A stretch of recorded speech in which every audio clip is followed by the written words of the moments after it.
Af'Iyin Ailopin fún Ọlọ́run Baba fún oore ayé wa àti ìrètí tọ̀run.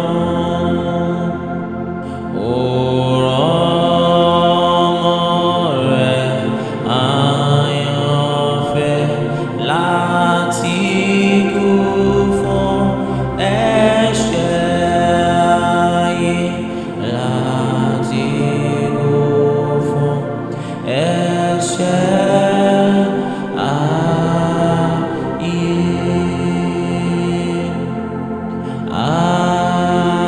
Af'Iyin Ailopin fún Ọlọ́run ọmọ tó fẹ́ jẹ́ra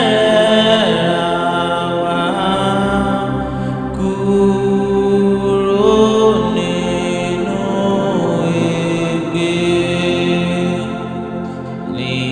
Nísìnyí ó wá, ó jọba orí èso ìrora rẹ̀, orí èso ìrora rẹ̀.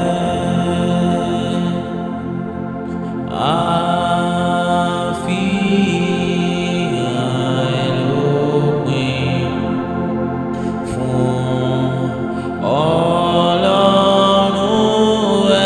ẹ̀mí, ẹni f'agbára rẹ̀ sọ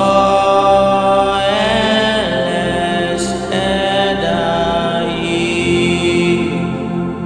Ó parí iṣẹ́ ìgbàlà, ó sì fàyọ ọ̀run kankan, ó sì fàyọ ọ̀run kankan.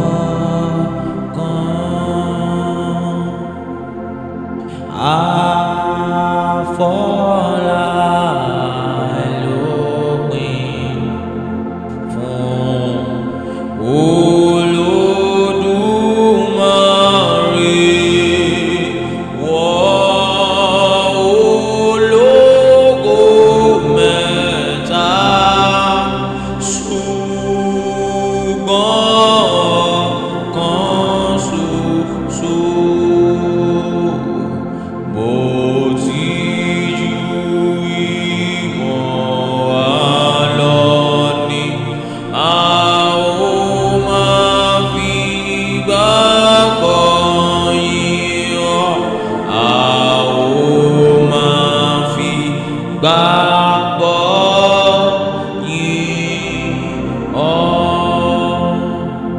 Bó ti ju ìmọ̀ wa lọ ni a ó máa fi gbàgbọ́ yìn ọ́, a ó máa fi gbàgbọ́.